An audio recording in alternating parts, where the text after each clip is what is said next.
രാജ്യസഭാ തെരഞ്ഞെടുപ്പിൽ കുതിരക്കച്ചവടവും കൂറുമാറ്റവും. ഹിമാചൽ പ്രദേശിൽ വേണ്ടത്ര MLA മാർ ഇല്ലാതിരുന്നിട്ടും BJP സ്ഥാനാർത്ഥി ഹർഷ് മഹാജൻ രാജ്യസഭയിലേക്ക് തെരഞ്ഞെടുക്കപ്പെട്ടു. അഭിഷേക് സിംഗ്വി ആയിരുന്നു കോൺഗ്രസ് സ്ഥാനാർത്ഥി. 6 Congress MLA Mar cross vote ചെയ്തു. 3 സ്വതന്ത്രരും BJPയെ പിന്തുണച്ചു. ഇരു സ്ഥാനാർത്ഥികൾക്ക് 34 വോട്ടുകൾ വീതം ലഭിച്ചതോടെ നറുക്കെടുപ്പിലൂടെയാണ് വിജയിയെ പ്രഖ്യാപിച്ചത്. ഇതോടെ സുഖീന്ദർ സിംഗ് സുഖു സർക്കാരിന്റെ ഭാവി തുലാസിലായി. ക്രോസ് വോട്ട് ചെയ്ത 6 MLA മാർ ഹരിയാനയിലേക്ക് പോയി. MLA മാരെ BJP തട്ടിക്കൊണ്ടുപോയി എന്ന് കോൺഗ്രസ് ആരോപിച്ചു. ഇന്നലെ തനിക്കൊപ്പം ഇരുന്ന് ഭക്ഷണം കഴിച്ച് ഫോട്ടോ എടുത്തവർ ഇന്ന് BJPക്കൊപ്പം ചേർന്നത് അത്യന്തം ദൗർഭാഗ്യകരമെന്ന് അഭിഷേക് സിംഗ്വി പ്രതികരിച്ചു. The 9 persons,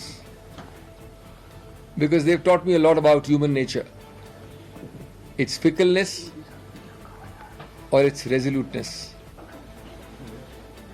They've taught us a lot because they supped with us. In the biblical terms, it's called supping with us. Dinner, drinks and photography till 11 o'clock last night. And 3 of them had breakfast with us, or 2 of them had breakfast with us. So I think we are bad judges of human character. They are obviously better judges of human character. കർണാടകയിൽ കോൺഗ്രസിന്റെ 3 സ്ഥാനാർത്ഥികളും വിജയിച്ചു. ഉത്തർപ്രദേശിൽ Samajwadi party MLA Mar BJP സ്ഥാനാർത്ഥിക്ക് vote ചെയ്തു. രാജ്യസഭാ സീറ്റുകളിലേക്കുള്ള വോട്ടെണ്ണൽ UPയിൽ പുരോഗമിക്കുകയാണ്. അതേസമയം മഹാരാഷ്ട്രയിൽ മുതിർന്ന കോൺഗ്രസ് നേതാവ് ബസവരാജ് പട്ടേൽ BJPയിൽ ചേർന്നു. കോൺഗ്രസ് വർക്കിംഗ് പ്രസിഡന്റായിരുന്നു ബസവരാജ് പട്ടേൽ. ബൽറാം നെടുങ്ങാടി ഏറ്റവും പുതിയ വിവരങ്ങളുമായി ഡൽഹിയിൽ നിന്ന് ചേരുന്നു. ബൽറാം, ഹിമാചലിൽ സുഖ്വീന്ദർ സിംഗ് സുഖു സർക്കാരിന്റെ രാജി ആവശ്യപ്പെട്ടിട്ടുണ്ട് BJP. അവിടെ ബജറ്റ് സമ്മേളനം നടക്കുകയാണ് എന്ന് മനസ്സിലാക്കുന്നു. വിശ്വാസ പ്രമേയത്തിന് നോട്ടീസ് നൽകാനൊക്കെ ഒരുങ്ങുന്നുണ്ട്. എന്താണ് നടന്നത് അവിടെ? അപ്രതീക്ഷിത തിരിച്ചടി, ഈ നാടകീയ നീക്കങ്ങൾ നേരത്തെ മനസ്സിലാക്കുന്നതിൽ കോൺഗ്രസ് നേതൃത്വം പരാജയപ്പെട്ടു. വിജയകുമാർ, അത്യധികം നാടകീയമായ നീക്കങ്ങളാണ് 3 സംസ്ഥാനങ്ങളിലായി 15 സീറ്റുകളിലേക്ക് നടന്ന രാജ്യസഭാ തിരഞ്ഞെടുപ്പിൽ ഉണ്ടായത്. അതിനിടെ ഏറ്റവും ഒടുവിൽ പുറത്തുവരുന്ന വിവരമനുസരിച്ച് ഉത്തർപ്രദേശിലെ വോട്ടെണ്ണലും പൂർത്തിയായിരിക്കുന്നു. ഉത്തർപ്രദേശിൽ BJPയുടെ 8 സ്ഥാനാർത്ഥികളും വിജയിച്ചിരിക്കുന്നു. ഒപ്പം തന്നെ സമാജ്വാദി പാർട്ടിയുടെ 2 പേർ മാത്രമാണ് വിജയിച്ചിരിക്കുന്നത് 3 സ്ഥാനാർത്ഥികളിൽ എന്നുള്ളതാണ്. 3 വോട്ടുകളുടെ കുറവ് മാത്രമായിരുന്നു സമാജ്വാദി പാർട്ടിക്ക് 3ാമത്തെ സ്ഥാനാർത്ഥിയെ വിജയിപ്പിക്കാൻ ഉണ്ടായിരുന്നത് എങ്കിൽ സമാജ്വാദി പാർട്ടിയുടെ 7 വോട്ടുകൾ BJP സ്ഥാനാർത്ഥിക്ക് അനുകൂലമായി ക്രോസ് വോട്ട് ചെയ്യപ്പെട്ടിരിക്കുന്നു എന്നുള്ളതാണ് ഏറ്റവും ഒടുവിൽ ലഭ്യമാകുന്ന വിവരം. കൂടുതൽ വിവരങ്ങൾ ലഭ്യമാകേണ്ടതുണ്ട്. അതേസമയം ഏറ്റവും നാടകീയ നീക്കങ്ങൾ നടന്നത് ഹിമാചൽ പ്രദേശിൽ തന്നെയാണ്. വിജയകുമാർ സൂചിപ്പിച്ചതുപോലെ ഹിമാചൽ പ്രദേശിൽ 40 MLA മാർ കോൺഗ്രസിനുണ്ട്, 25 MLA മാർ മാത്രമാണ് BJPക്ക് ഉള്ളത്. എന്നാൽ വോട്ടെണ്ണി കഴിഞ്ഞപ്പോൾ 2 സ്ഥാനാർത്ഥികൾക്കും ലഭിച്ചത് 34 വോട്ടുകളാണ്. കോൺഗ്രസിന്റെ 6 അംഗങ്ങൾ അടക്കം 9 പേർ ക്രോസ് വോട്ട് ചെയ്ത് സർക്കാരിനെ പിന്തുണയ്ക്കുന്ന 9 പേർ BJP സ്ഥാനാർത്ഥിക്ക് ക്രോസ് വോട്ട് ചെയ്തതോടെയാണ് നാടകീയമായ ഒരു സാഹചര്യത്തിന് ഇടയാക്കിയത്. 35 വോട്ടുകളാണ് വിജയിക്കാൻ വേണ്ടത്.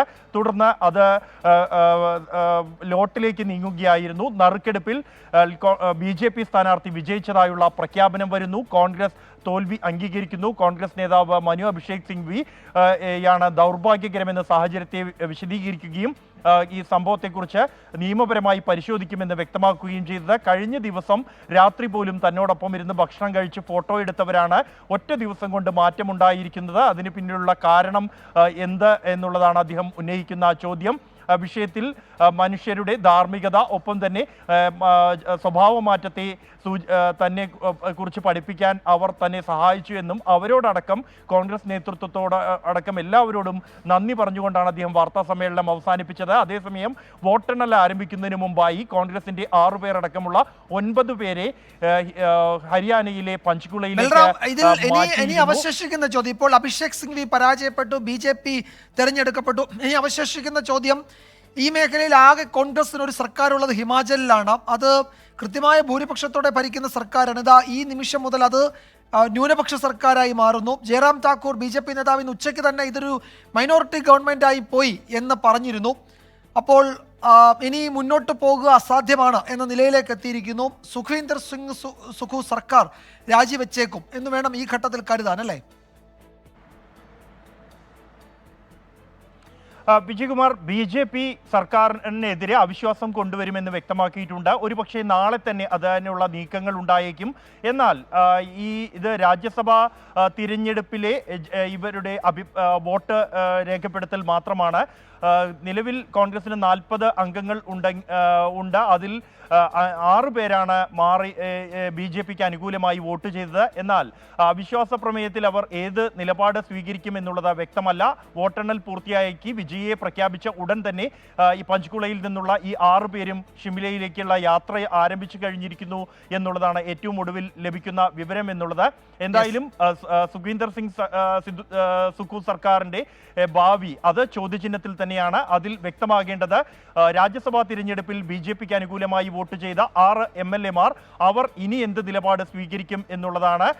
BJPക്ക് അനുകൂലമായി നീങ്ങുകയാണെങ്കിൽ കൂറുമാറ്റം അടക്കമുള്ള പ്രശ്നങ്ങളിലേക്ക് പോകും. വീണ്ടും സങ്കീർണമായ ഒരു സാഹചര്യങ്ങളിലേക്ക് ഹിമാചൽ രാഷ്ട്രീയം പോകുമെന്ന് ഉറപ്പാണ്. സർക്കാർ എന്തായാലും സർക്കാരിന്റെ ഭാവിയെ സംബന്ധിച്ച് വലിയൊരു ചോദ്യചിഹ്നം ഉയർന്നിരിക്കുന്നു. ഈ MLA-മാർ തിരിച്ചെത്തി എന്ത് നിലപാട് സ്വീകരിക്കും എന്നുള്ളത് ഏറെ നിർണായകമാണ്.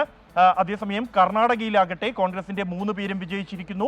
BJPയുടെ ഒരാളും വിജയിച്ചിരിക്കുന്നു. BJPയുടെയും JDS-ന്റെയും സംയുക്ത സ്ഥാനാർത്ഥി പരാജയപ്പെട്ടിരിക്കുന്നു. കോൺഗ്രസിന് അനുകൂലമായി കർണാടകയിൽ ഒരു BJP MLA-യുടെ വോട്ട് ലഭിച്ചിരിക്കുന്നു എന്നുള്ളതാണ്. അതടക്കമുള്ള 4 വോട്ടുകളാണ് കോൺഗ്രസിന് അധികമായി കർണാടകയിലും ലഭിച്ചിരിക്കുന്നത്. 3 സംസ്ഥാനങ്ങളിലും വ്യാപകമായി രാജ്യസഭാ തിരഞ്ഞെടുപ്പിൽ ക്രോസ് വോട്ടിംഗ് നടന്നു എന്നുള്ളതാണ് ശ്രദ്ധേയമായ കാര്യം. വിജയകുമാർ. യെസ് ബൽറാം നെടുങ്ങാടിയാണ് വിവരങ്ങൾ നൽകിയത്.